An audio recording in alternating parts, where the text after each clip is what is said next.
ఇక్కడ ఇద్దరి గురించి మాట్లాడుతున్నాడు. ఒక్క వచనమే కానీ ఒకటి దుష్టులు, రెండోది మర్చిపోయే జనులు, ఇద్దరి గురించి మాట్లాడుతున్నాడు. అయితే దుష్టులు దేవుని మర్చిపోయే వాళ్ళు ఎక్కడ దిగిపోతారంటున్నాడు? ఈ వాక్యం చెప్పాలి అని మరి కొన్ని రోజుల నుంచి దేవుడు నాకు ప్రేరేపణ కలుగు చేసుకుంటున్నాడు. చాలా రోజుల నుంచి పరిశుద్ధాత్మ దేవుడు నాకు ప్రేరేపణ కలుగు చేసుకుంటున్నాడు. అయితే దుష్టులు అంటే ఎవరి దుష్టులు అంటే ఎలా ఉంటారు వీళ్ళు అని మనం ఆలోచిస్తే ఇక్కడ నేను ముగ్గురు చెప్పాలి అనుకుంటున్నాను. ముగ్గురిని చెప్పాలనుకుంటున్నాను. ఒకటి పాత నిబంధనలో యేసేపు యొక్క అన్నల గురించి అక్కడ మరి ఉందన్నమాట. యేసేపుని తన అన్నల దగ్గరికి వాళ్ళందరూ వేపుకుంటూ అలాగలాగలాగా ఊళ్ళు వెళ్ళిపోయిపోరండి. వాళ్ళకి ఆస్తులు ఏంటి అంటే గొర్రెలు, మేకలు, ఎద్దులు, గాడిదలు, ఒంటెలు, ఇవి కొన్ని వందలు అంటే 10 లెక్కలో కానీ 100 కానీ 1000 కానీ ఉండడమే వాళ్ళకి ఆస్తి అన్నమాట. అందుకే మరి ఎవరి గురించి రాయబడింది ఇందులో? ఎవరికి ఉన్నాయి? అబ్రహాంకు ఉన్నాయి. కానీ బాగా రాయబడింది ఎవరి గురించి ఇందులో తెలియపరచబడింది అంటే యోబు గురించి చెప్పారు కదా. అయితే ఏది ఏమైనప్పటికైనా వాళ్ళ ఆస్తులు ఎవరండి? ఇక్కడ మరి యాకోబు గారి యొక్క 12 మంది కుమారుల్లో వీళ్ళు యేసేపు తప్ప మిగిలిన వాళ్ళందరూ కూడా మందలు వేపుకుంటూ ఆయా ప్రాంతాలకు అలాగా వెళ్ళిపోయారు అన్నమాట. వెళ్ళిపోతే తండ్రికి ఎసకైనా మరి వెడ్ల మీద ఉంటుంది కదండి, వెడ్లు చూడాలని ఉంటుంది కదా. తండ్రి మరి తల్లి లేదండి వాళ్ళకి, ఇద్దరు తల్లిని చనిపోయింది. దాన్ని బట్టి వాళ్ళు తండ్రి కప్పంలోనే పెరుగుతున్నారు. వాళ్ళు తండ్రి కప్పంలోనే పెరుగుతున్నారు. కానీ యేసేపుది వేరుగా ఉంటే మిగిలిన వారిది వేరుగా ఉందండి. అయితే యేసేపు చెడుతనాన్ని అసహించుకుని విసర్జించిన వాళ్ళని వాటికి చెప్తుంది.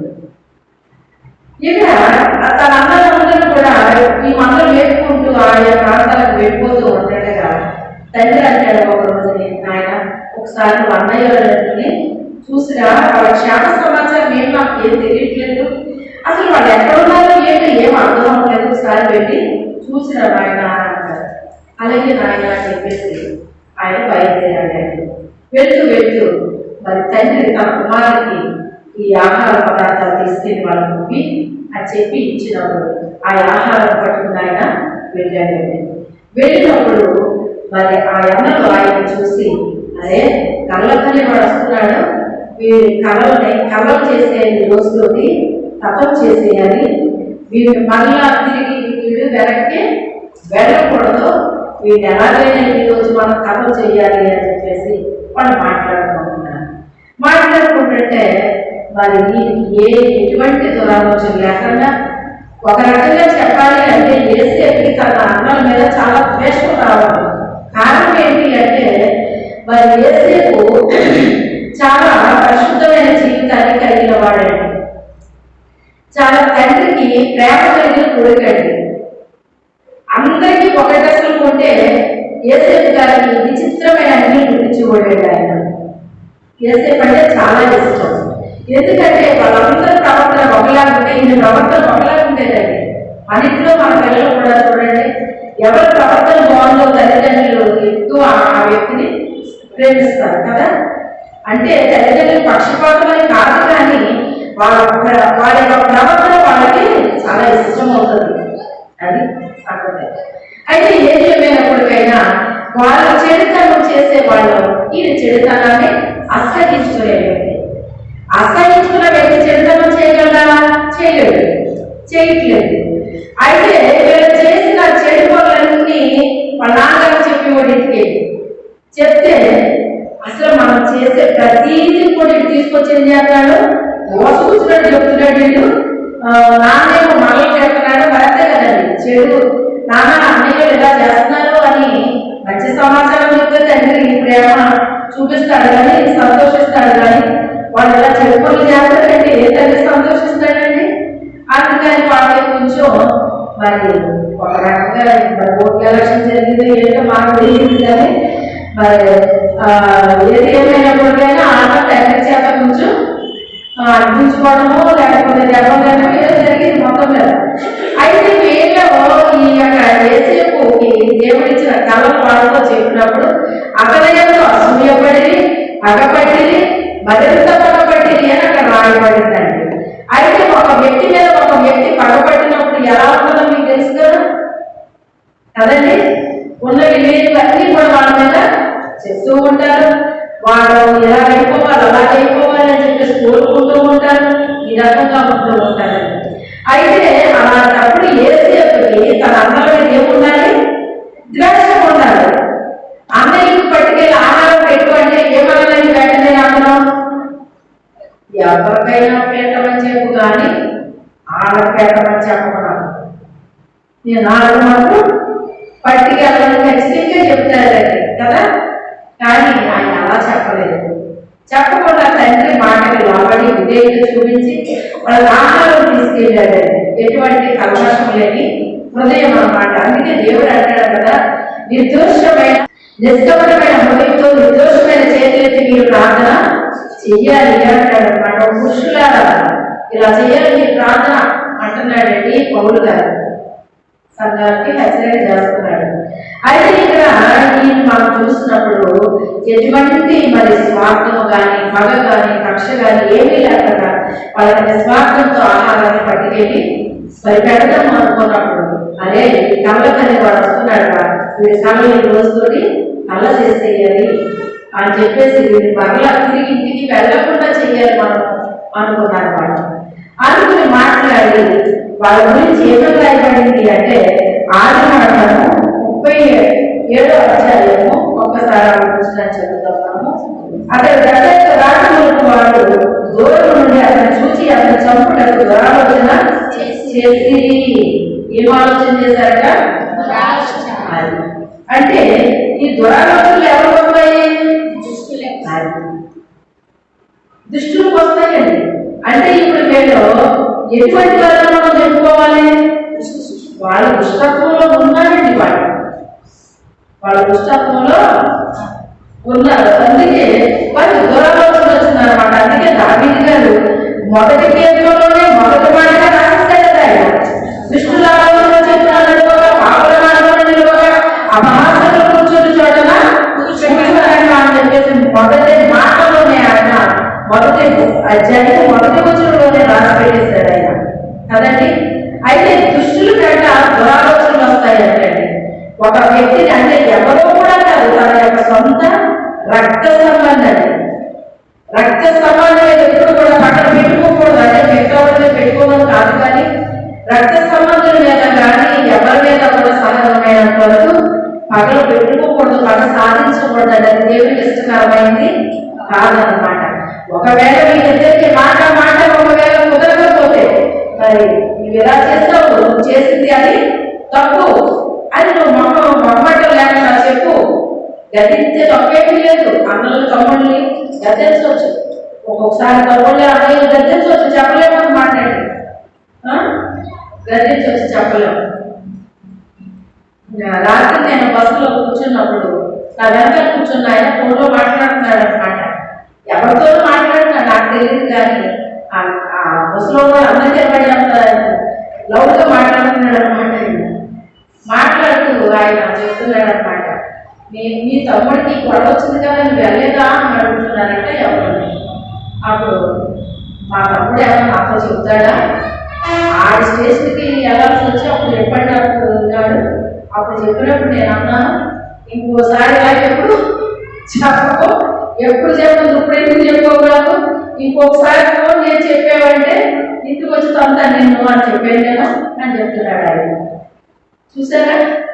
అయితే ఏది ఏమైనప్పటికైనా అన్నదమ్ముల మధ్య గొడవలు రాకుండా ఉండవు, కానీ తప్పకుండా వస్తాయి. ఏది ఏమైనప్పటికైనా ప్రభువుని కలిగినటువంటి వారు ఆ వాళ్ళని క్షమించడం మంచిదన్నమాట. ఎందుకంటే దుష్టులు దురాలోచనలే వస్తాయండి. మరి ఏసేపుకి ఎందుకు రాలేదు దురాలోచన? వాళ్ళకే ఎందుకు వచ్చింది? ఆలోచించండి. దేవుడి తరపు నా బిడ్డకి దురాలోచనలు రావు. వాళ్ళు హింసించినా, వాళ్ళని బాధ పెట్టినా, వాళ్ళని అపహాసించినా వాళ్ళు రాసిన వేళ కోరుకోరండి. ఎప్పటికైనా తెలుసుకుంటారులే అని క్షమించి వదిలేసే స్థితి ఉంటుందండి. పగలు సాధించరండి. వాళ్ళు ఇద్దరి మీద పగ పెట్టుకున్నారు కానీ ఇద్దరు వాళ్ళ మీద పగ పెట్టుకోలేదు.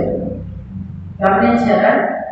అయితే అతని దగ్గరికి వెళ్ళిన తర్వాత అతన్ని కొట్టాడు. క్షేమ సమాచారం అయినా కూడా అడగలేదని ఉంటుంది. అక్కడ 37 అధ్యాయం మీరు మొత్తం చదవండి. ఆయన ఏసేపు స్టోరీ అంతా ఉంటుంది మీకు అక్కడ. అయితే కనీసం అతను క్షేమ సమాచారాన్ని కూడా అడగలేదు. అతను తీసుకెళ్ళింది వాళ్ళకి ఆహారం, అతను తీసుకెళ్ళిన ఆహారం కావాలి కానీ అతన్ని మాత్రం వాళ్ళు ఇష్టపడలేదండి. ఇష్టపడకుండా అతని క్షేమ సమాచారం కూడా అడగకుండా అతన్ని బాగా కొట్టి గుంటలో పడవేసేయాలన్నమాట. అయితే యోసేపు పట్ల దైవ చిత్తం ఉంది కనుక, అతని మహాచక్రవర్తి చేయాలని దేవుని యొక్క చిత్తం ఉంది కనుక కొట్టడానికి ఇష్టపడ్డాడు కదా దేవుడు. మరి అందుకే అంటాడు, యెహోవా నన్ను నలగొట్టుడు మరి వాటికి యెహోవాకు ఇష్టమైంది అంటాడు అనమాట. తన కుమారుని సిలువ వేయబడి ప్రాణాన్ని అర్పించడానికి నియమించుకున్నాడు దేవుడు. ఒక్కొక్క వ్యక్తిని ఒక్కొక్క రకంగా నియమించుకుంటాడు. ఆయన ఏ రకంగా నియమించుకున్నాడో అది వాళ్ళ పట్ల జరిగిస్తాడు. అందుకే యోసేపుని కొట్టడానికి దేవుడు ఒప్పుకున్నాడు కానీ అతని ప్రాణం తీయడానికి దేవుడు ఒప్పుకున్నాడా? అతని ప్రాణం తీస్తే అతని పట్ల ప్రాణాలు ఏమైపోతే ఒక్కొక్కసారి మన జీవితంలో కానీ, మన కుటుంబాల్లో కానీ, మన రక్త సంబంధంలో కానీ అనుకోకుండా కొంత తప్పించబడుతూ ఉంటాయండి కదా. నిజంగా ఇలా జరిగిందని నాకు తెలియదు కానీ దేవుడు తప్పించాడు, దేవుడు రక్షించాడు. తెలిసిన దానికోసం ప్రార్థన చేస్తాం కానీ తెలియని దానికోసం చేస్తామండి కదా. కానీ ప్రభు ఏం చేస్తున్నారు? వాళ్ళని తప్పిస్తున్నాడు. మనం తప్పించుగా వాళ్ళని నలగొట్టడానికి దేవుడు అనుమతించాడు కానీ అతన్ని చంపడానికి దేవుడు అనుమతించాడు. అయితే నలగొట్టడానికి ఎందుకు అనుమతించాడండి దేవుడు? అసలు ఎందుకు కొట్టడానికి అనుమతి ఇవ్వాలి అని మనం అనుకోవచ్చు. ఎందుకు అంటే కుమ్మరి వారి యొక్క చేతిలో మట్టి బాగా అది పిసికి కాళ్ళతో తొక్కి అందులో ఉన్న గడ్డి పరకలు కానీ లేకపోతే రాళ్ళు రవ్వలు ఇవన్నీ కూడా తీస్తే తప్ప ఒక పాత్ర తయారవుతుంది. ఒక గడ్డలో ఉన్నా కానీ అది గడ్డం వచ్చేస్తుందంట అక్కడ. ఒక రాయి అయితే గడ్డం వస్తుందంట అక్కడ. అందుకని చాలా మెత్తగా దాన్ని మొదట నీళ్లు పోసి అన్ని వాటిని పాత్రలు చేయడానికి ఉపయోగపడవు.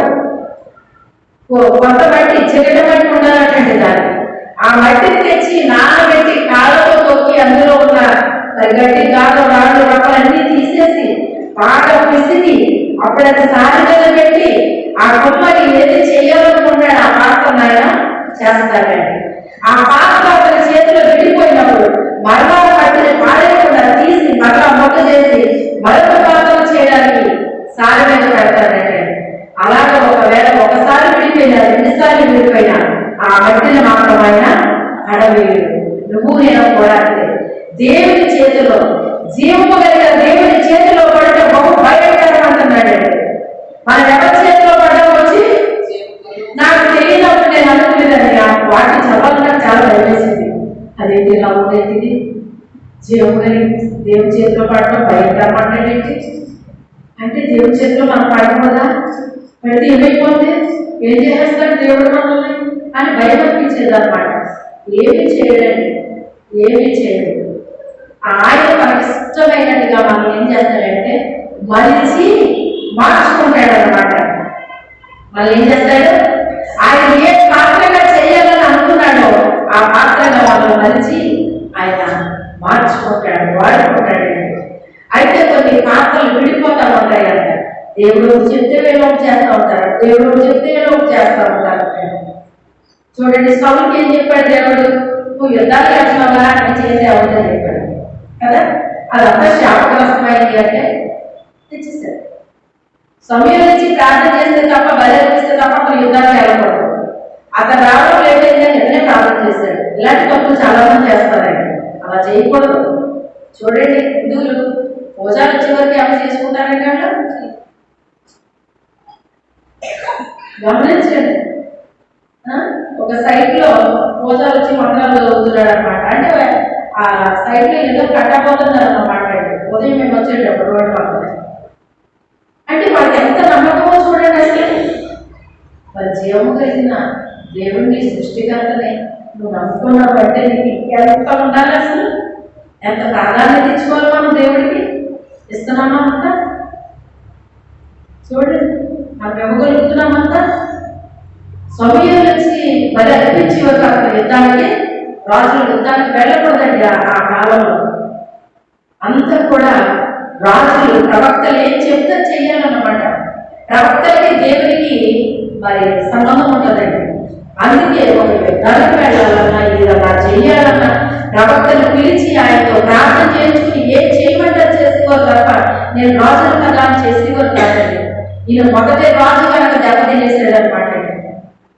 మొదటి రాజు కనుక ఈ ప్రజలు తొందర పెట్టేస్తారా కదండి.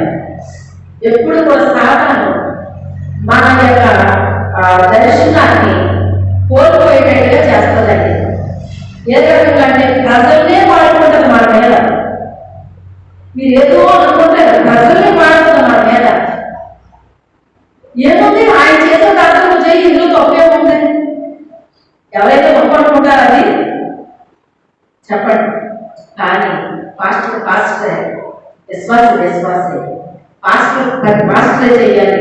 మరి సంఘ కాపరిగా పెట్టింది ఎందుకు? దేవుడు వాళ్ళు ఎందుకు అభిషేకించాడు? ఒక సేవకుడిగా అభిషేకించాడు. వాళ్ళు దేవుడు అభిషేకిస్తే తప్ప ఒక సేవ చేయకూడదు. అయితే సాధారణ ప్రవక్తలు లేదంటే వాళ్ళు ఉన్నారు. యెజబెల్ ప్రవక్తలు పోషించలేదా? వాళ్ళు ఉన్నారు. కానీ దేవుని చేత అభిషేకం పొందిన వేరే ఉంటారండి. ఆ ప్రజలు తొందర పెట్టారటండి. ఆయన రావట్లేదు కదా, ఇంకానే ఆయనకి ఎవరు ఆయన త్వరగా రాడు. ఏమైంది? నువ్వు రాజువే కదా, నువ్వు చేసే ప్రార్థన. అది చేసేమంటే అతను ప్రార్థన చేస్తాడు. ఎందుకంటే నష్టపోయింది అతను ప్రజలు. గమనించారా? దేవునితో చాలా జాగ్రత్తగా కలగాలంటే మన ఇష్టం వచ్చినట్టుగా మనము ప్రవర్తించకూడదండి. చాలా జాగ్రత్తగా ఉండాలి. అయితే ఏది ఏమైనప్పటికైనా యేసేని నలగొట్టేశారు. ఒక రూపులోకి తీసుకొస్తున్నాడు దేవుడు అతను. ఎందుకంటే తండ్రి ప్రేమలో పెరిగాడు, కానీ అతనికి మరి ఈ దెబ్బలో ఇలాంటివి ఏమీ కూడా అతనికి తెలియదు. తండ్రి ఎప్పుడు ఒక దెబ్బ కొట్టలేదు అతన్ని. ఎందుకంటే అతను ఎటువంటి దుర్మార్గపు పనులు చేయలేదు, దుష్ట పనులు చేయలేదు.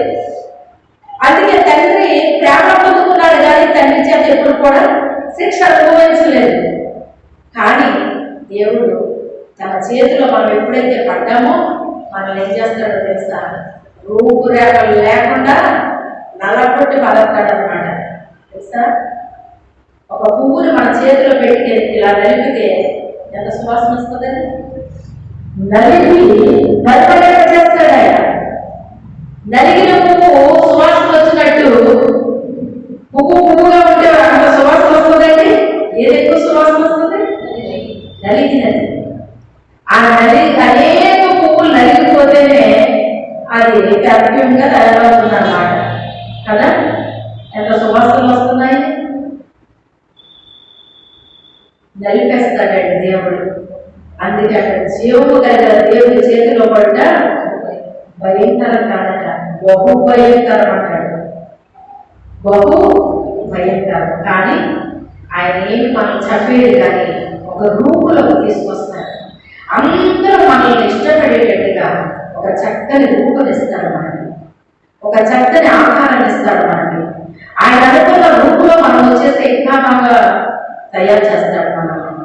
కొంతమంది ఆయన అనుకున్నట్టుగా తయారవునట్టు కానీ వాళ్ళకి ఇష్టం వచ్చినట్టుగా తయారవుతూ ఉంటారంటే. అందుకే ఒకలాగా చేద్దాం అనుకుంటే ఇంకోలా తయారవుతారన్నమాట. ఆయన అనుకున్నది ఒకటి, వాళ్ళు ఆయన చేతిలో మరి నలగడానికి ఇష్టపడలేదు కనుక మరొక పాత్రగా చేయాల్సి వచ్చింది అన్నమాట. మరొక పాత్రగా చేయాల్సి వచ్చింది. అయితే ఏది ఏమైనప్పటికీ ఇక్కడ అన్నలో అతని మీద ఏం చేశారు? దురాలోచన చేశారండి. దుష్టులకి దురాలోచన రాకపోతే మంచి ఆలోచన ఎందుకు వస్తుంది? అసలు రక్త సంబంధించి చంపుదాము అనుకున్నారంటే ఏమనుకోవాలి? పోనీ ఆ రక్త సంబంధం ఆ దుష్టుడు ఇలా మంచివాడు అనుకుంటే వేరే దుష్టులు అతనే మంచివాడు కదా. కానీ అలాంటి అతన్ని చంపాలి అనుకుని వాళ్ళు నలగొట్టారంటండి. అతన్ని చంపాలనుకున్నారు కానీ అతని పట్ల దైవ చిత్తం ఉన్నది కనుక చచ్చిపోవడానికి దేవుడు ఒప్పుకోలేదు. అప్పుడు రూబేలుకి ఆలోచన ఇచ్చాడు, అరే అంటే మనం ఏం చేశాడు రా, ఏం చేయలేదు కదా, అలాంటప్పుడంటే అన్న నిష్కారంగా చంపేయడం ఎందుకు, నాన్నకి చాలా ఇష్టం కదా, వాడైతే ప్రాణం కదా, వాడు చచ్చిపోతే నాన్న బ్రతుకుతాడా అని చెప్పి రూబేలు మాట్లాడినప్పుడు సరే ఏం చేద్దామంటే నీరు లేని గోతులో వేశాడండి. నీరు లేని గోతులో వేశాడు. ఆ తర్వాత ఇశ్రాయేలీయులు వస్తుంటే వీళ్ళు అనవసరంగా గోతులు పడైపోయింది అంటే మన డబ్బులు వస్తాయి కదా అనుకున్నాను. మళ్ళీ ఆ గోతులను తీసి అమ్మేశారు. అయితే ఈ అమ్మేయడము ఇదంతా కూడా వేడిలో ఆలోచించింది ఒక రకంగా ఆలోచిస్తే, మన మీద పగబట్టిన వారు మన గురించి ఒక రకంగా ఆలోచిస్తే మనం ఇంకొక రకంగా దీవించడం ప్రారంభిస్తారు. తెలుసా మీకు? మన మీద పగబట్టి మనం ఏం చేయాలనుకున్నారు, నిర్మూలన చేయాలనుకున్నారు. కానీ దేవుడు ఏం చేశాడు, దాన్ని కీడుని వేరుగా మారుస్తాడు దేవుడు. అందుకే మనకి కీడు చేసే వాళ్ళ మీద ఏం పగపెట్టుకుని అవసరం లేదు. పగపెట్టుకునేది పాము కానీ దేవుడి మీద కాదు. పగలు పెట్టుకోకూడదు, ఎవరి మీద ఎవరు పెట్టుకోకూడదు. పగ దేవుడికి సంబంధించింది కానీ కాదు. నీకు ఏది తప్పు అనిపిస్తే ఇది ఏది తప్పు అని చెప్పు, మాట్లాడాలి. ఆ తప్పు ఏంటో తెలియని చెప్పాలి, అది తప్పు లేదు. అంతేగాని వాళ్ళ మీద పగ పెట్టుకుని పగ సాధించడం అనేటువంటి అది మంచిది కానే కాదనమాట.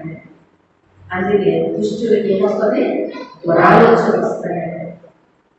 అదే రీతిగా మరి మనము యోధులు కూడా చూస్తున్నప్పుడు అక్కడ సొదొమలో గుడారం వేస్తే ఏమంటాడో తెలుసా, సొదొమ మనుషులు దుష్టులను దుర్మార్గులు అని రాయబడింది. అక్కడ దుష్టులు దుర్మార్గులు, వాళ్ళలో మార్పు రాలేదండి. ఎంత కాలంకే కూడా మార్పు వస్తుంది మనం చూస్తే మార్పు రాలేదు.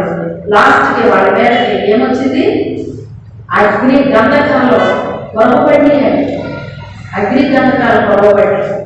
చూసారా, దేవుడికి విరోధంగా చేస్తే ఎక్కడికి వెళ్ళగలండి మనిషి, ఎంత దూరం వెళ్ళగలడు? దేవుడి కాదని అసలు మనిషి బతకగలడా భూమి మీద? భూమి ఆకాశాన్ని సృష్టించిన దేవుడి కాదని మనిషి ఎక్కడికి వెళ్ళగలడు, ఏ రీతిగా జీవించగలడు? అది అసాధ్యమండి. ఎప్పటికైనా ఎక్కడికి రావాల్సిందే, ఆయన దగ్గరికి రావాల్సిందే. ఎంత పనులు కట్టి ఎక్కడ తిరగని, ఏ రంగంగా తిరగని, లాస్ట్కి ఎక్కడికి రావాలి, ఆయన దగ్గరికి రావాల్సిందే, ఆయన పాదాలకి రావాల్సిందే. ఎందుకని ఆయన దేవుడు కనుక. మనిషి దేవుడు దేవుడే. ఇంకా ఆయన ప్రేమ కలిగిన వాడు కనుక మనకు అవకాశాలు ఇస్తున్నాడు. ఈ రోజు వస్తారు, రేపు వస్తారు, ఈ రోజు వస్తారు, రేపు వస్తారు అని మనకి ఏం ఇస్తున్నాడు ఆయన?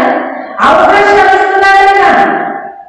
మన కొరకు ప్రార్థన చేస్తున్నాడు, దేవుడు అవకాశాన్ని ఇస్తా ఉన్నాడు. అవకాశం ఇస్తే అవకాశాన్ని సద్వినియోగం చేసుకోకుండా దుర్వినియోగం చేసుకోకూడదు. దాన్ని అవకాశం ఇచ్చాడు కదా అని ఇంకా దుష్టత్వంలో వెళ్ళకూడదు.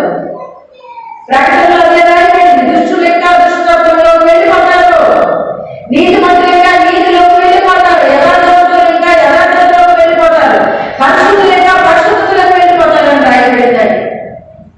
ప్రకటన గ్రంథంలో వ్యవహారంగా రాస్తున్నాడు.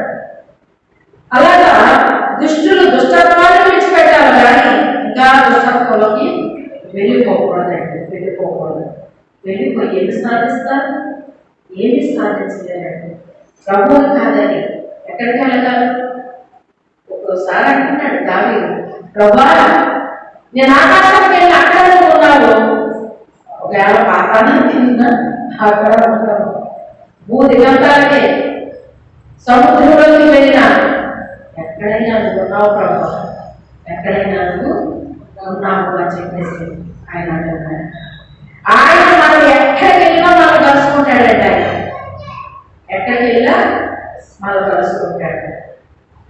ఇంచుమించుగా అందరికీ తెలుసు అనుకుంటా, ఒక దైవజనుడు శాంతవర్ధన్ గారని, ఇప్పుడు లేరు, ఆయన చనిపోయారు.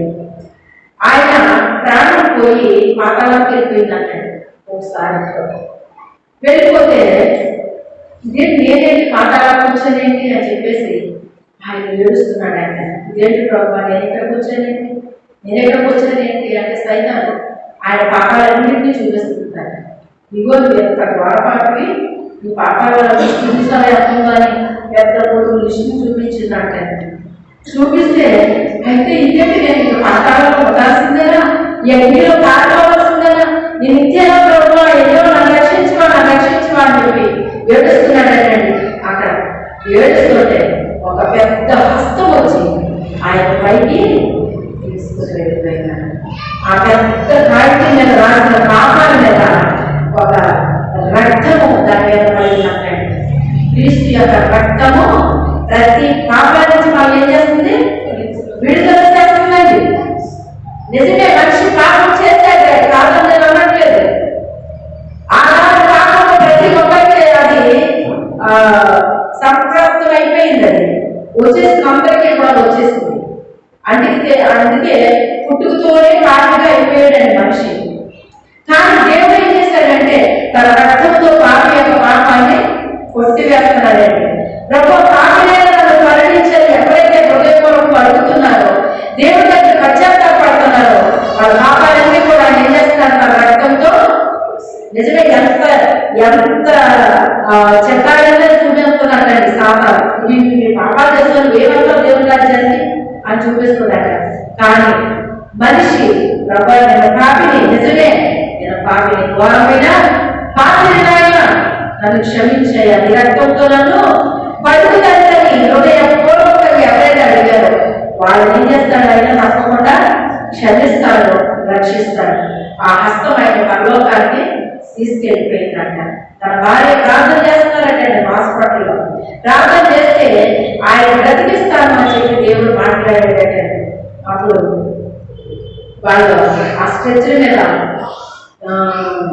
ఆ శవాల రూమ్ ఉంటుంది కదా, రూమ్ లో తీసుకెళ్ళిపోతారట. అప్పుడు ఆవిడ ప్రాంతం నుంచి లేచి నా భర్తను తీసుకెళ్ళదు, దేవుడు బ్రతికిస్తానని చెప్పాడు, ఆయన బ్రతుకుతాడు, నేను తీసుకెళ్ళదు అని చెప్పేశాడు. ఈవిడికి ఏదో పిచ్చిపట్టినట్టుంది, ఆయన ఎలా ఉన్నామో ఏదో పిచ్చిపట్టినట్టుంది, ఆమె తీసుకెళ్ళండి అంటారు. లేదు, నాకు పిచ్చిపట్టలేదు, నా దేవుడు నాకు చెప్పాడు ఆయన బ్రతికిస్తానని అని చెప్పి ఆమె తీసుకెళ్ళడానికి వీల్లేదు అంటే, అప్పుడు ఏంటమ్మా చూస్తే చదువుకున్న దానిలో ఉన్నావు, ఇలా మాట్లాడుతున్నావు, ఏంటి ఏమి తెలియదు అదేంటి అని చెప్పేసి ఆ డాక్టర్ గారు వాళ్ళు మాట్లాడారు. లేదు డాక్టర్ గారు, నేను పిచ్చిపట్టి మాట్లాడట్లేదు, తెలియక మాట్లాడట్లేదు, నా దేవుడు ఆయన బ్రతికిస్తాను అన్నాడు, తప్పకుండా బ్రతికిస్తాను అని చెప్పి అలా మాట్లాడుతుంటాడు. ఆయన శ్వాస ప్రారంభించిందంట. కళ్ళు తెరిచి చూస్తే ఆయన హాస్పిటల్లో ఉన్నారు. ఆ తర్వాత జరిగిందంతా కూడా ఆయన చెప్పారంటే, ఆ తర్వాత కొంతకాలం బ్రతికిన తర్వాత ఆయన చనిపోయాడు. అయితే నేను ఎందుకు ఈ విషయాలు చెప్తున్నానంటే, సాతానుడు ఎప్పుడు నువ్వెంత పాపివి, నువ్వంత పాపివి, నువ్వు ఘోర పాపివి, నువ్వు అగార పాపాలు ఇది చెప్తా ఉంటాడు అన్నమాట. నిజమే, పాపం చేసినప్పుడు పాపానికి చేతం మరణమే పాతాళమే. కానీ ఆ మనిషి దేవుడి శరణు వచ్చినప్పుడు, దేవుడు అడిగినప్పుడు తన పాపాలను మనం ఒప్పుకొని విడిచిపెట్టినప్పుడు దేవుని యొక్క కనికరం మన మీదకి వస్తుందని వాక్యం చెప్తుందండి, వస్తుందని వాక్యం చెప్తుంది. అయితే ఈ రీతిగా మరి దావీదు కూడా తన పాపాన్ని ఒప్పుకోవడం జరిగిందండి. ఒప్పుకున్నాడు. ఎప్పుడైతే పాపం చేశాడో ఒప్పుకున్నాడు. అది దేవుడికి చాలా ఇష్టం అండి. పాపము ఎందుకు చేశామో దేవుడు ఎప్పుడు అడగడు. అంటే పాపాలు చేసుకుంటా పొమ్మని దేవుడు చెప్పడు. నువ్వు పాపం చేస్తున్నప్పుడు దేవుడి దగ్గర క్షమాపణ కోరినాడు దుష్టుడు. ఇతనే ఏమంటారని దుష్టుడు అంటుంది. మా పగవాడు అని చెప్తుంది, మా శత్రువు అని చెప్తుందండి. నిజమే, మన పగవాడు మన శత్రువు ఎవరు? మనకి మనిషి మనకు శత్రువు కాదండి. ఏ మనిషి మనకు శత్రువు కాదు, ఏ మనిషి మన పగవాడు కాదు. కానీ మన పగవాడు ఎవరో తెలుసా? మన పగవాడు ఎవరంటే సాతానుడే మన పగవాడు, సాతానుడే మన శత్రువు. అయితే మరి ఏంటంటే మా ఇంటి పక్కవాడు, మా ఇంటి ముందు, మా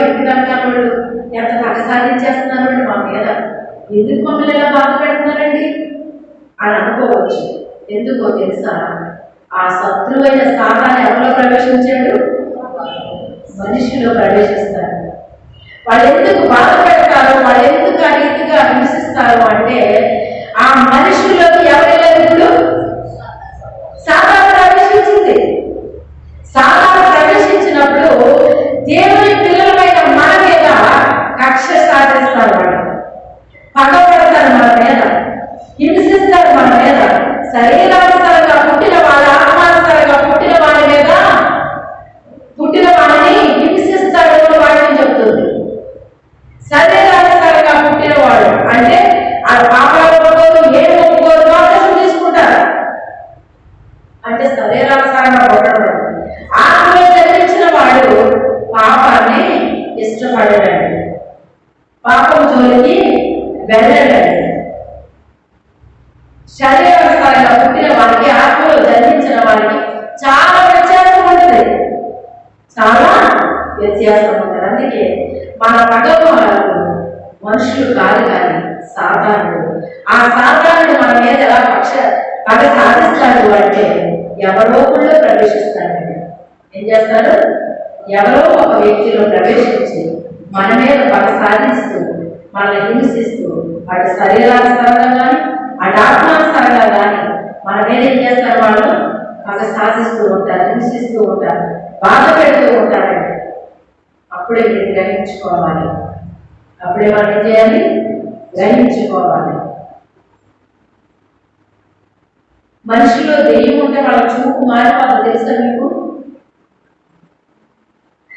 వాళ్ళ చూపు సరిగ్గా ఉండదండి. చూసారు ఎప్పుడన్నా మీరు దెయ్యాలు పెట్టినోళ్ళు? వాళ్ళ చూపే నేరుగా ఉంటుంది అనమాట. ఏంటి తేడాగా ఉంది అనుకుంటాం మనం చూసి తెలిసినోళ్ళు కదా. అప్పుడు ఆ దెయ్యం మాట్లాడడం మొదలెడుతుంది. తర్వాత అస్సలు దొరకాడండి, ఒక్కొక్క దెయ్యం అస్సలు దొరకాడు. అలా ఉంటుంది అనమాట. అయితే ఏది ఏమైనప్పటికైనా మా పగవాడు, మా శత్రువు, దుష్టుడైన ఈ హామాను అంటారు. దుష్టుడు. అయితే ఈ దుష్టుడైన సాతాను అక్కడ హామాను అంటే సాతానుగా మనం తీసుకోవాలి. సాతానుడికి ఏంటి అంటే వాడికి మనం సాగిల పడాలి. ఏం పడాలి? సాగిల పడాలి.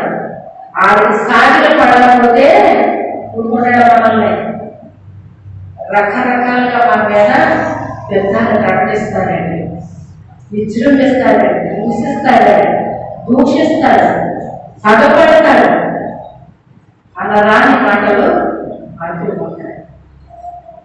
ఆ రకంగా మన మీద పగ సాధిస్తూ ఉంటాడు, పగ సాధిస్తూ ఉంటాడు. అందుకే దుష్టుడైన ఈ హామాను అని చెప్తుంది. అంటే దేవునికి సాగిలపడాల్సిన మనము సాధారణకి సాగిలపడమని వాడు కోరుకుంటూ ఉంటాడు. నాకు సాగిల పడకపోతే నీకు భోజనం ఎలా వస్తుంది? నాకు సాగిల పడకపోతే నీకు అన్నీ ఎలా వస్తాయి? గనుక ఏం చేయాలి? నాకు సాగిల పడాలి. ఏంటి? చాలా సింపుల్. నాకు నమస్కారం చేయి, నాకు సాగిల పడు. దినకర గారికి ఒట్లో బాగున్నప్పుడు సాతాను ప్రత్యక్షమయ్యారని మాట్లాడాడు. ఎందుకు దేవుడా దేవుడా అంటాము? ఆ దేవుడు ఏమన్నా నీకు స్వస్థత ఇచ్చాడండి? ఆయనకి మరి కిడ్నీలు పాడైపోయింది అంటాడు. కిడ్నీలు లంగ్స్ అనుకుంటారు, పాడైపోయింది. ఇలాగ కొన్ని వ్యాధులు చుట్టుముట్టినాయి అంటాడు ఆయనకి. ఎందుకంటే దేవుని సేవ చేసేవాడు కదా. సాతాను ఏం చేస్తాడో తెలుసా? అనారోగ్యాలనే బాణాలు వేస్తూ ఉంటాడు. ఆయన ఏవో అనారోగ్యాలు కల్పిస్తూ ఉంటాడు. ఎందుకంటే సేవ పాడైపోవాలి, సేవ ఆగిపోవాలి, అది వాడికి కావాల్సింది. ఆ రీతిగా ఆయన చాలా బాధపడతాంటే చూసావా, నిన్ను ఒంటరిగా ఎలా వదిలేశాడో దేవుడు, నిన్ను ఒంటరిగా ఎలా వదిలేశాడో చూసావా దేవుడు. అదే నేను అంటేనా ప్రపంచాన్ని తీసుకొచ్చి నీ కాళ్ళ ముందు పడేసిందేను. ఇప్పుడైతే పోయింది ఏమీ లేదు, నన్ను నమ్ముకో. హేమాడికి వెళ్ళాడు, రంగాన్ని తీసుకొచ్చి నీ కాళ్ళ ముందు పడేస్తాను అన్నాడు. నేను ఎలా పూజిస్తారో తెలుసా? వాళ్ళందరూనే దేవుడు పూజించినట్టుగా నేను పూజిస్తాను, అలా చేస్తాను, నేను నీకు వరాలిస్తాను అని చెప్పేసి. దేవుడు మనకు వరాలిస్తాడు, దెయ్యం కూడా వరాలిస్తాడు తెలుసా మీకు? దేవుడు వరాలిస్తే దెయ్యం కూడా వరాలిస్తాడండి. నేను వరాలిస్తానని చెప్పాడంట. నా దేవుడు నన్ను విడిచిపెట్టడం, నా దేవుడు నన్నేం విడిచిపెట్టలేదు, నేను పూజించడం ఇవన్నీ చేయడం ఇదంతా కూడా నేను చేయను, నేను పూజ చేస్తాను అని చెప్పేసి నా దేవుడు విడిచిపెట్టాడని నేను చెప్పానా? నా దేవుడు నన్ను విడిచిపెట్టలేదు అని విశ్వాసంతో అలాగే ఉండిపోయాడంటే ఆయన. అయితే ఆయన ఊపిరితిత్తుని దేవుడు ఏం చేశాడు? ఒక దినాన్ని బాగు చేశాడండి, బాగు చేశాడు. అలాగా సేవకులైన అనేక మంది ఎన్నో సాక్ష్యాలు చెప్తూ ఉంటారండి. మా జీవితంలోనే ఎన్నో మాకు ఉన్నాయి, చెప్పాలంటే ఎన్నో సాక్ష్యాలు మా జీవితంలో, మా కుటుంబంలోనే ఉన్నాయి, నా సేవలోనే ఎన్నో ఉన్నాయండి జరిగి. కానీ సాతానుడు అలాంటి అవకాశాలు తీసుకుంటాడు అన్నమాట. తీసుకుని చూసావా ఎంత బాధపడుతున్నావో, నేను ఎలా ఒంటరి వదిలేశారు చూసావా, వీళ్ళందరూ నిన్ను చూడి ఎలా ఒంటరిగా వదిలేశారు, అది ఇది కథ చెప్తా ఉంటాడు అనమాట. కానీ క్రీస్తుని కలిగిన మనం ఎన్నాడు ఒంటరి వాళ్ళము కానే కావండి, ఎన్నాడు ఒంటరి వాళ్ళు. ఒక సమస్య రావచ్చు, ఒక కష్టం రావచ్చు, ఒక నష్టం రావచ్చు, ఒక ఇరుకు ఇబ్బంది రావచ్చు, ఒక నలవచ్చు. మనం శ్రమల ద్వారా మనం ఎన్నో నేర్చుకుంటామండి. శ్రమలు అనేటువంటి ఒక పాఠాలు లాంటివి మనకు తెలుసా మీకు? కొన్ని శ్రమలు వస్తే కానీ కొన్ని మనకి అర్థం అవ్వండి. అందుకే శ్రమనే దేవుడు అనుమతిస్తాడు, కానీ మనం చచ్చిపోవడానికి ఒప్పుకోడు. కొన్ని పాఠాలు నేర్పిస్తాడు మనకి. ఆ అనారోగ్యం రాకపోతే మనకు తెలియదు ఆ విషయం. అనారోగ్యం వచ్చిన తర్వాత అది ఎంత బాధగా ఉందో, దానివల్ల ఎంత నలుగుడు ఉంటుందో, దానివల్ల ఎంత మరి ఖర్చు అవుతుందో, ఇలా ఇవన్నీ కూడా మనకి అన్ని విషయాలు బాగా అర్థమవుతాయి అన్నమాట. మనకి అది అర్థం చేపించడానికి కొన్ని అనుమతిస్తాడు ఆయన. అంతే తప్ప దానివల్ల మనం ఏదో అయిపోతామని కాదండి, అయిపోతామని కాదు. ఇలాగ దుష్టుడు అనే మాట అక్కడ వాడుతూ ఉన్నాడు. దేవుడి స్థానంలో సాధారణ వచ్చేసి నన్ను పూజించండి, నన్ను ఆరాధించండి అంటా ఉంటాడు. కొంతమంది అలాగే ఆరాధిస్తున్నారు, అలాగే పూజిస్తున్నారు. చాలా బాధ అనిపిస్తుంది. వాళ్ళందరూ మనకి సృష్టించిన సృష్టికర్తనే తండ్రిని మర్చిపోయి ఎవరో తెలియక ఇలాగా ఆరాధించాల్సిన నిన్ను ఆరాధించుకుంటా ఇలాగ అయిపోతుందా? వీళ్ళ పరిస్థితి ఏంటి దగ్గర చాలా బాధ పడతాము. మా అబ్బాయి వాళ్ళ వాడడం భయంకరమైన పూజలు అనమాట. నిజంగా క్రైస్తవులు కూడా అలా చేయలేదు. ప్రతిరోజు ఉదయం 5 గంటలకి సాయంత్రం 5 గంటలకి ఆ ఇంట్లో భజన అన్నమాట. మీరు అనుకుంటున్నారు పల్లెటూరులో మనగారిలో ఉన్నాం కానీ సిటీలో హ్యాపీగా తిరుగుతారని అనుకుంటున్నారు. మీరు తిరిగి వాళ్ళు ఎప్పుడో చాలా తక్కువ మంది ఉంటారండి. అనవసరంగా తిరిగి వాళ్ళు, అనవసరంగా తిరగలేదు. సిటీలో వాళ్ళు అవసరానికే తిరుగుతున్నారు. నిజంగా మరి రెగ్యులర్గా అసలు 5 గంటలకు ప్రారంభించేసి పాటలు పాడుతున్నారండి. జీవోదయంగా తండ్రి ఇలాగా ఆనందిస్తే ఎంత బాగుంది అని వాళ్ళ కొరకు అలా ప్రార్థన చేసేదన్నట్టు. నేను తెలుసుకునే భాగ్యాన్ని బట్టి దయచేయండి. నిన్ను ఆరాధించుకుంటే ఎంత బాగుంది, ఎంత పర్ఫెక్ట్గా అసలు వీళ్ళు ఆరాధిస్తున్నారు, ఎంత భక్తిగా ఉంటున్నారు అసలు తండ్రి. మీ యొక్క భయభక్తులు కలిగిన వాళ్ళే టైంకి రాలేకపోతున్నారు, నీకు సమయం ఇవ్వలేకపోతున్నారు అని వీళ్ళు ఎంత సమయాన్ని ఎంత కరెక్ట్గా ఇస్తున్నాను అని చెప్పి అనిపించిందండి. నాకు చాలా బాధ అనిపించింది. ఎలాగా ఆరాధించి వీళ్ళ నాన్నకి వెళ్ళిపోవాల్సిందే నాకు తెలియకే కదా ఇలా చేస్తున్నారు అని చాలా గుండెల్లో వేదన కలిగేదండి. అలా ఉన్న రోజులు వాళ్ళ కొరకు ప్రార్థన చేశారు. ఇన్ని రోజులు అక్కడ ఉండకపోతే నాకు అన్ని విషయాలు తెలియదు. కానీ వారి కొరకు ప్రార్థన చేసే అవకాశాలు దేవుడు నాకు ఇచ్చారు. ఆ అవకాశాన్ని నేను సద్వినియోగం చేసుకున్నాను. మిమ్మల్ని కొంతకాలం ఒంటరిగా వదలాల్సి వచ్చింది. అక్కడ ప్రార్థన చేయడానికి దేవుడు తీసుకెళ్ళి అక్కడ కూర్చోబెట్టేయడం అనిపించింది నాకు. లేకపోతే ఇక్కడ ఉంటే నాకు ఆలోచిస్తుంది, అంత చేయడం కదా నేను ఏదో మామూలు ఫ్లోట్లో చేసుకుంటా పోతాను అనిపించింది అనమాట. అయితే ఏది ఏమైనప్పటికైనా ఈ దుష్టులు అనేటువంటి వారు ఏం చేస్తారట, దుష్టులు వాళ్ళు ప్రవేశించినప్పుడు నన్నే పూజించండి, నన్నే ఆరాధించండి అని చెప్తారంటే. ఇక మూడో విషయాలకు వచ్చేటప్పుడు రక్త సంబంధం ఎవరిని చెప్పారండి? ఎవరు చెప్పడానికి ప్రయత్నం చేశారు? చెప్పలేదు. తన యొక్క తమ్ముడిని చెప్పడానికి దుష్టులైన వాళ్ళు దురాలోచన చేశారు. అలాగే హామాను సాతానికి గుర్తుగా మరి దేవుని బిడ్డలు ఏం చేయాలనుకున్నాడు? నాకు సాగిలు పడకపోతే నిర్మూలన చేసి పడతాను అన్నమాట. దేవుని బిడ్డల్ని నిర్మూలన చేసేయాలి, అది సాతానికి కావాల్సిందండి. దేవుని బిడ్డలు అంటే చాలా వాడికి చిరాకు వస్తాయి, వాళ్ళు నిర్మూలన అయిపోవాలి, అది వాడి యొక్క కోరిక.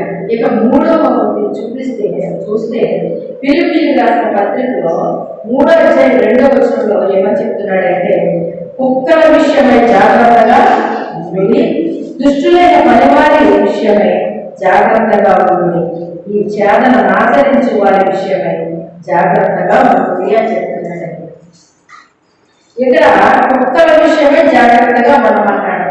ఎవరికి కుక్కలు అంటున్నాడు? మళ్ళీ అక్కడ అర్థం చెప్తున్నాడు.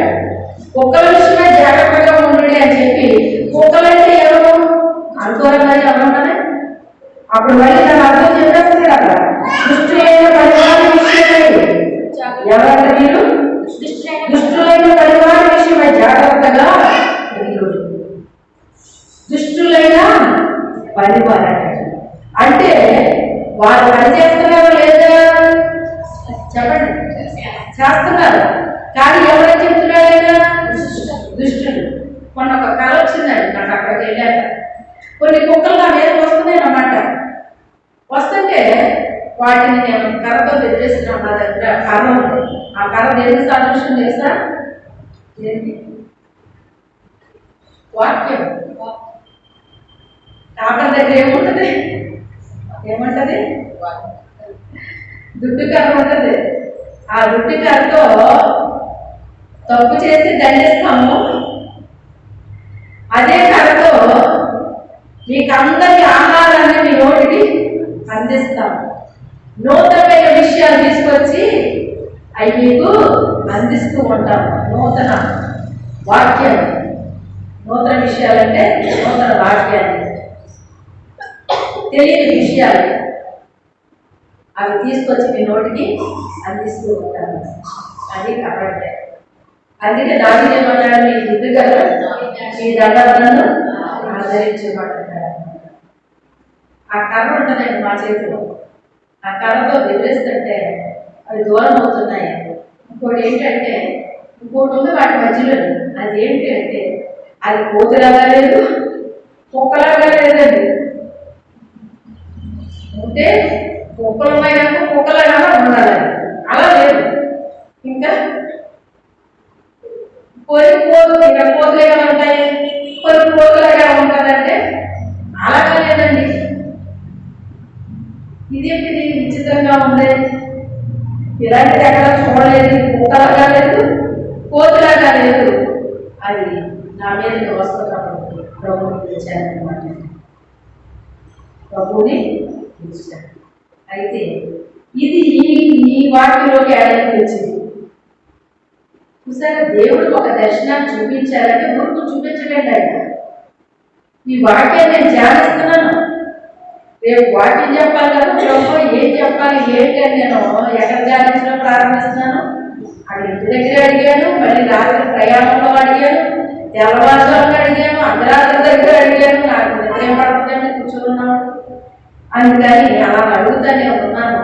దేవుడు నాకు ఇచ్చిన వాటిని అలా ధ్యానిస్తున్నాను అన్నమాట. అప్పుడు ఈ వాటిలోకి ఇవి తీసుకొచ్చారు పరిశుద్ధాత్మ. అయితే ఈ కుక్కలు అనేటువంటిది మరి దేవుడు చూడండి, కారణ స్త్రీని కుక్క అన్నాడు కదా. పిల్లలు రొట్టె తీసి కుక్క పిల్లలు వేయట యుక్తమా అని అడిగాడు. అంటే అన్యజనుల్ని దేనికి పోల్చాడైనా? కుక్కలుగా పోల్చాడు. కానీ ఇక్కడ పౌలు గారు ఎవరిని కుక్కలు అంటున్నాడు? ఆయన దుష్టులైన పనివారు, అంటే వాళ్ళు పని చేసే వాళ్ళే కానీ వాళ్ళ దుష్టులు. నాకు ఈ సేవలు ఇచ్చే ముందు ఒక కళ చూపించాడు దేవుడు. ఆ కళలో మరి కొంతమంది వర్క్ చేస్తున్నారు అక్కడ, వాళ్ళతో కలిసి నేను కూడా వర్క్ చేయాలన్నమాట. అక్కడ నాకు 2 రకాల వాళ్ళు కనిపిస్తున్నారు. ఆ 2 రకాల్లో ఒకరు దేవుని రక్తంతో కడగబడిన వారు, కొంతమంది మామూలు వాళ్ళు అన్నమాట. అయితే పని చేస్తున్నారు వాళ్ళు. అందుకని ఈ దేవుని రక్తంతో కడగబడిన వారికి వందనాలు చెప్తున్నాను నేను. ఆయన రక్తంలో కడగబడకుండా కొంచెం చెడు ఏంటది అలవాట్లు, దురలవాట్లు ఉన్నాయన్నమాట వాళ్ళు. అంటే ఇది ఎలా చెప్పాలి అంటే, కొంతమంది పని చేస్తారు. పని చేసేటప్పుడు ఏకాగ్రత పోతుందండి కొంత టైంకి వాళ్ళకి. అప్పుడు వాళ్ళు ఏం చేస్తారంటే, అక్కడ ఎవరో సిగరెట్లు తాగేవాళ్ళు లేరు అనుకోండి, తాగేవాళ్ళు ఉంటే తాగేస్తారు. తాగేవాళ్ళు లేనప్పుడు ఏం చేస్తారు వాళ్ళు? వెంటనే పని చేసి అవతలకు వెళ్ళి సిగరెట్ కాల్చుకుని వస్తారు. అప్పుడు పని చేస్తారు వాళ్ళు. అయితే వాళ్ళ గురించి నాడు ఏంటి అంటే, సిగరెట్ కాల్స్తే తప్ప వాళ్ళకి బుర్ర పని చేయదటండి. అది కొంతమందికి ఎలాగంటే టీ తాగితే కానీ బుర్ర పని చేయదు తెలుసా. టీ పడిపోవాలా, టీ పడిపోకపోతే నాకు బుర్ర పని చేయదు అంటారు. అంటే ఒక్కొక్కసారి తాగాలనిపించడం వేరు, అది ఒక వ్యసనంగా ఉండడం వేరు. వ్యసనం వేరు, ఒక్కొక్క సమయాన్ని సందర్భాన్ని బట్టి తాగడం వేరు. ఏది కూడా మన జీవితంలో వ్యసనంలా మాత్రం ఉండకూడదు. తిండి తినాలి, ఎందుకు? ఆకలి తీర్చుకోవడానికి. అంతే తప్ప అది ఒక వ్యసనంలా ఉండకూడదండి. అదొక వ్యసనంలా ఉండకూడదు. అయితే ఇక్కడ కుక్కలు అంటున్నాడు, పనివాళ్ళే కానీ వాళ్ళు ఎలా ఉన్నారంట, ఇలా దేవుని రక్తంలో కడగబడిన వాళ్ళు ఉన్నారు, మామూలు కూడా ఉన్నారు. అయితే వీళ్ళ బలహీనతలు నాకు కనబడుతున్నాయి. వాళ్ళు బయటకు వెళ్ళి వాళ్ళు చేసే పనులు ఏదో చేసుకుని వచ్చేప్పుడు పని చేస్తున్నారట. అలాంటి వాటిని నేను గౌరవించట్లేదు అంటే నేను ప్రైజ్లాంటి చెప్పట్లేదు. అది అట్లాంటిది లేదు. అప్పుడు పరిశుద్ధాత్మ దేవుడు నన్ను అక్కడ తీసుకెళ్ళి అదంతా తిప్పి నాకు చూపించి ఆయన నాకు చెప్పింది ఏంటో తెలుసా, నువ్వు వీరితో కలిసి పని చేయాలి కదా, అందుకని ఏం చేయాలి? రాగానే వాళ్ళకి లిస్ట్ చేయాలి. తర్వాత నీ పని నువ్వు చేసుకో, వాళ్ళకి నీకు ఏ సంబంధం లేదు. ఎందుకంటే వాళ్ళతో కలిసి నువ్వు పని చేయాలి కదా. అందుకని రాగానే ఏం చేయాలి? వాళ్ళని లిస్ట్ చేయాలి. నాకు పరిశుద్ధాత్మ దేవుడు చెప్పింది. అంటే వాళ్ళు దుష్టులైన పనివాళ్ళే, అంతే కదండి. క్రీస్తు రక్తంలో కడగలేదు అంటే మరి ఏముంటుంది? ఇంకా దుష్టత్వం ఉంటుంది మరి. అయితే కనీసం మనం ఏం చేయాలని చెప్తున్నాడు ఆయన, ఇలా ఉండాలి అని చెప్తున్నాడు. నాకు ఇదే దర్శనం మా పాస్టర్ గారు చూపించారంటే చెప్తున్నాను కదా. మనకు వచ్చిన కళకి, వాక్యానికి మరి ఎవరికైనా వచ్చింది మొత్తం అంతా ఉంటావాలండి. ఆవిడ ప్రార్థన చేసుకుంటుంటే నేను కూడా ఒక ప్యాంట్లో సత్త చేసుకుని ఒక పురుషుల్లో వెళ్ళాను. అలా చూపించాడు దేవుడు. అంటే దాని అర్థం ఏంటనుకుంటారు మీరు? పురుషుడి వేషం కాదండి, ఒక పురుషుల్లో నేను వాడుకుంటానని దాని అర్థం అండి. అయితే ఆవిడకి ఒక యువకుడు, ఒక యవనస్తుడు చక్కగా డ్రెస్ చేసుకుని ఆవిడ ముందు నిలబడినట్టుగా కనిపించింది. ఏంటి యువకుడు ఉన్నాడు, ఇలా కనిపించింది దర్శనం అని మళ్ళీ వాళ్ళతో చూసి మళ్ళీ ప్రార్థన చేసుకుంటే మళ్ళీ అలాగే కనిపిస్తున్నాడు. 2-3 సార్లు అలాగే వచ్చిందంట. అప్పుడు నేను ఇంటికి వెళ్ళినప్పుడు పాస్టర్ గారు నేను ఆత్మీయమైన విషయాలు మాట్లాడుతూ అప్పుడు అమ్మ ఇలా వచ్చింది నాకు అన్నాను. అయితే ఆ యువకుడు మీరేనమ్మా, నాకు ఇలా నేను చూపించారు, ఇలా వచ్చింది ఏంటి చేయాలనుకున్నాను, కానీ అది మీరా అన్నారు. చూసారా, ఆత్మీయ తల్లి గురించి బిడ్డకి చూపిస్తాడు దేవుడు, బిడ్డల గురించి తల్లికి చూపిస్తాడు దేవుడు. ఈ దుష్టులైన పనివారు అని చెప్తున్నాడు ఇక్కడ. అంటే పని చేయట్లేదా, చేస్తున్నారు, కానీ ఎలా ఉన్నారు అంటాడు ఆయన, దుష్టులు అని చెప్తున్నాడు ఆయన. ఇదే మాటని యెషయా గారు రాస్తున్నాడు. మొరగని కుక్కలు అంటున్నాడు ఆయన. కుక్క తన యజమానికి నష్టం జరిగితే ఏం చేస్తుందండి, మొరుగుతుంది. అయ్యో మా యజమానికి వీళ్ళ నష్టాన్ని కలిగిస్తున్నారు, ఇవి పాడు చేస్తున్నారు, అవి పాడు చేస్తున్నారు, లేకపోతే ఏదో నష్టం చేస్తున్నారు మేడం అని అదేం చేస్తుందంటే, తెలియని వ్యక్తి వచ్చేటప్పుడు అదేం చేస్తుంది, మొరుగుతుంది. అందుకే కుక్కలు ఏమంటారంటే విశ్వాసం కల జంతువులు అంటారు. జంతువులన్నింటిలోకి కూడా విశ్వాసం ఉండేది దేనికి, కుక్కకే ఉంటుందంటే విశ్వాసం. మేలు చేస్తున్నప్పుడేమో దేవుని స్తుతించి ఆరాధించి గణపరిచి మహిమపరిచి పాటలు పాడి ప్రార్థన చేసి ఉపవాసాలు అన్ని చేసి తర్వాత ఏమి జరగనప్పుడు ఏం దేవుళ్ళే ఏమిలే వాళ్ళందరికీ జరుగుతున్నాయి కానీ నాకు ఎలా జరుగుతుందండి అనుకుంటే మరి అది ఎలా ఉంటుంది. మనకి జరిగినా జరగకపోయినా విశ్వాసంతో మనము ఉండాలండి. మనం చేసేది ఏది కూడా మానకూడదు. ఆ కుక్క మీద యజమానికి ప్రేమ ఎలా కలిగిందో మన మీద కూడా ఆయనకి కలగదా. నేను మేలు చేసినా చెయ్యకపోయినా, వీళ్ళకి స్వస్థత ఇచ్చినా ఇవ్వకపోయినా నన్ను మాత్రం వీళ్ళు సేవించడం మానలేదు, నన్ను ఆరాధించడం మానలేదు, నన్ను ప్రార్థించడం మానలేదు, నా మందిరానికి రావడం మానలేదని దేవుడి యొక్క కనికరం అనేది రాక వస్తాయి. ఆయన ప్రేమ ఇంకా అధికమైపోతుంది మన మీద. గతంలో ఉన్న ప్రేమ కంటే మన యొక్క విశ్వాసాన్ని చూసి, మన నమ్మకత్వాన్ని చూసి మరింత ప్రేమతో ఆయన మనకి ఏమైనా చెయ్యాలి అని అనుకుంటారంట. ఈ మొరగని కుక్కలు ఎంతసేపు కలవరిస్తూ ఉంటాయి అని చెప్పి ఆయన రాశాడండి. యెషయా గారు రాస్తున్నాడు. ఒకటేమో అన్నదమ్ముల గురించి రాశాడు అక్కడ, రెండోదేమో హామాను గురించి అక్కడ దుష్టుడు అని వాడాడు అన్నమాట. ఇప్పుడు ఇక్కడ దుష్టులైన పనివారు అని ఇక్కడ వాడుతున్నాడండి మాట. దుష్టులైన పనివారు. అందుకే యెజెబెలు ఎవరిని పోషిస్తుందో తెలుసా? ఎవరు పోషిస్తుందండి? దుష్టులైన పనివారు. దేవునికి సేవకులు ఉన్నట్టే సాతానికి కూడా సేవకులు ఉంటారు. దేవుడు నిజమైన వెలుగు, ఆయన బిడ్డలైన మనం కూడా వెలుగుగా లోకంలో ప్రకాశిస్తామండి. కానీ వెలుగు దూత వేషం వేసుకున్న సాతాను తన యొక్క పరిచారకుల్ని వెలుగు దూత పరిచారకుల్లాగా తయారు చేస్తాడట. దేవుని పరిచారకులు ఎలా ఉన్నారో సాతానుడికి కూడా పరిచారకులు ఉంటారు. దేవుడు నిజమైన వెలుగు, వాడి వెలుగుతోన వేషాలు వేసుకుంటాడు.